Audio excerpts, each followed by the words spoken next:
My name is Charlotte. I'm 15, and my life is like a fairy tale. I am the only child of a very rich family. We have a big real estate business, and I am the heiress who is going to get a big stake in our company. I know for sure what the rest of my life is going to be like. Everything is already planned out, and I love it. School, university, practice in my company, and in a couple of years, I will be my father's right hand. But yesterday, everything was turned upside down. And now, my family hates me. Why did this happen? Here's my story. So, it was a normal workday. I was at school. My driver would bring me in and take me home all the time. But on this day, something went wrong. There was a big accident downtown that caused a traffic jam, and the driver couldn't get there on time. I couldn't wait because there was a birthday party for my mom at home that night. I called a cab. An old, shabby car pulled up, and my first impulse was to just turn away from the trip in such a clunker. But time was working against me. So I settled carefully in the back seat. And behind the wheel was a young guy who smiled at me with a cheerful smile and nodded his head. "Hi, half an hour and I'll take you to the right address." The guy wouldn't stop talking, and we laughed a lot. Ethan, the cab driver's name, was incredibly witty. He made jokes about the neighboring cars, the traffic lights, and even about himself. Laughter made tears come out of my eyes like a hailstorm. And then suddenly, he said a phrase that made me feel uncomfortable. You'll find out what Ethan said in a minute. But now, please do not forget to like this video and subscribe to the channel. And make sure you click the bell so you'll know when there's a new video on the channel.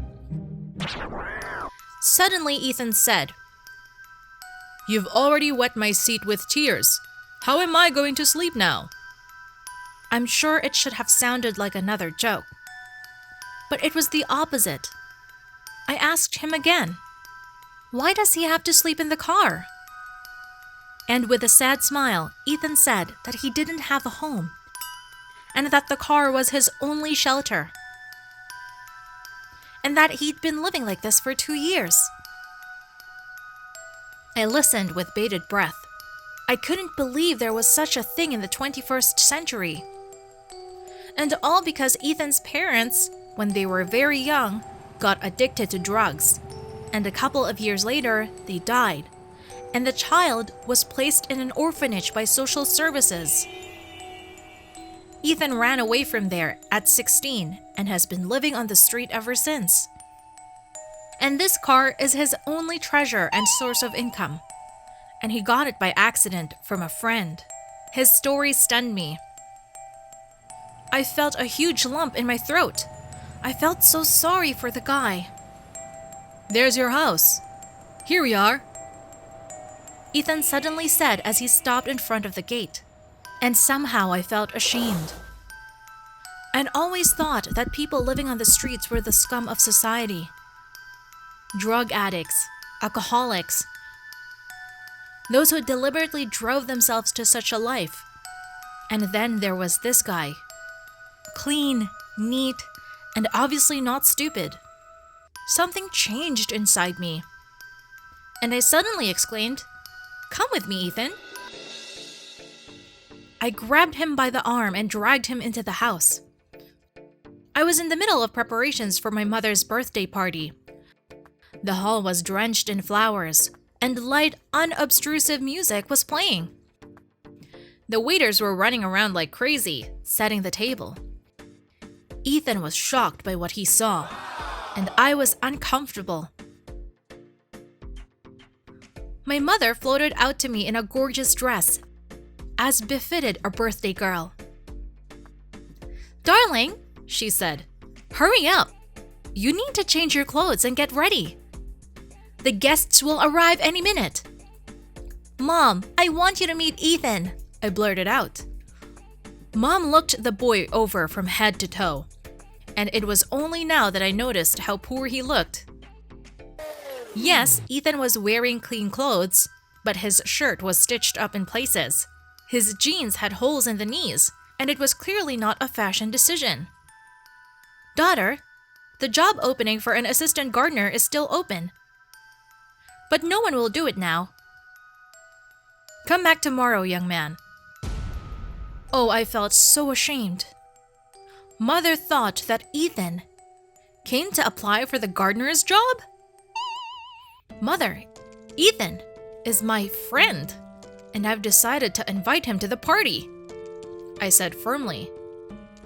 Suddenly, my mom grabbed my elbow and pulled me into the dining room. Ethan was still at the door. "Get him out of here right now," Mom hissed. "My guests are about to show up, respectable people, and this bum is ruining the whole picture." Oh, how angry I was at those words. I didn't expect that from my mother. "I'll get out of here myself, so as not to spoil your fun." And I stepped back into the hallway, but Ethan wasn't there. Oh no! I ran outside, and I realized that he was gone. He knew he wasn't welcome here. I went back into the house, and ignoring my mom, I ran to my room. I was so angry. How dare she treat people like that? Who gave her that right? I pulled out my suitcase and started throwing my things into it. "I'll get out of here. I'm getting out of here, and I'll never come back."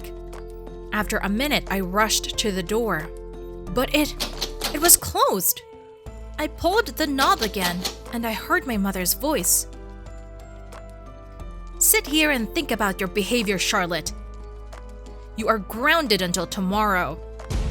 And here I am, a rich heiress, sitting locked up in my room because I wanted to help a good guy. And knowing my mother, I would have to apologize and tell her how wrong I was to make it up to her. Or I could just tell her to go to hell and get out of here. What would you do if you were me? Would you choose wealth or humanity? Please write. I want your opinion. Hi, I'm Ashley from Colorado, and I want to tell you a story. I'm almost 15, and I knew from an early age that I was ugly. Yeah, that's what my mom used to tell me, and I believed her. She, unlike me, was a beauty and had even won the beauty queen crown several times at city pageants. She would show me pictures of her being given the crown, and I knew that she really was a beauty. When I was 13, my mom gave me a whole set of makeup and told me I had to learn how to do makeup. It would make me look pretty. When I told the girls in my class about it, everyone was jealous of me. And I was sad. And at 15, my mother took me to a plastic surgeon. I was very afraid and didn't want to go, but my mom convinced me that it was my only way out, not to be an outcast. The plastic surgeon turned out to be a very nice man. He talked to my mom first, then to me. I told him I didn't want to do anything to my face because I was afraid. But my mother. And then the surgeon said a phrase that threw me into a stupor. "I haven't seen a face as beautiful as yours in a long time, Ashley. Very correct features. High cheekbones, no need to change anything here. And when you grow up, you will be a very attractive girl." After that visit, of course, my mother was not happy. She said she would find another surgeon. This one was just an amateur. A couple of weeks later, my mother had a conference where she gave a speech. She practiced in front of the mirror for a long time, repeating her speech many times, and I was quietly watching her. I wanted so much to go to that conference, to support my mom. But she answered my question with a stern refusal. "There is nothing for you to do here, Ashley. Some other time." And frustrated, I stayed home by myself. But it just so happened that my mom was very close friends with the mom of a girl in my class, Clara. And Clara wrote me that she and her mom would be at this conference, and if I wanted, I could go with them. I was so excited. I was going to surprise my mom. An hour later, we were already sitting in a large hall, packed with people. I looked at the schedule a few minutes into my mom's speech. I held my breath when she started. She was so beautiful. I knew her speech by heart. So at the very end, I stood up on my chair and started clapping loudly and shouting, "Bravo, Mom! Bravo!" People turned around at me, smiled, and applauded too. But Mom, she changed her face when she saw me. She ran out to me and almost hissed. "What are you doing here, Ashley? I told you to stay home!" But then Clara's mom interrupted her. "What are you talking about, Corey? Ashley was so excited to get here. She's so proud of you. And anyway..." Clara's mom looked at me carefully and smiled. "Your Ashley has grown so big and gotten so pretty. She looks just like you did when you were young." Mom turned white with anger. She told me to go to the car.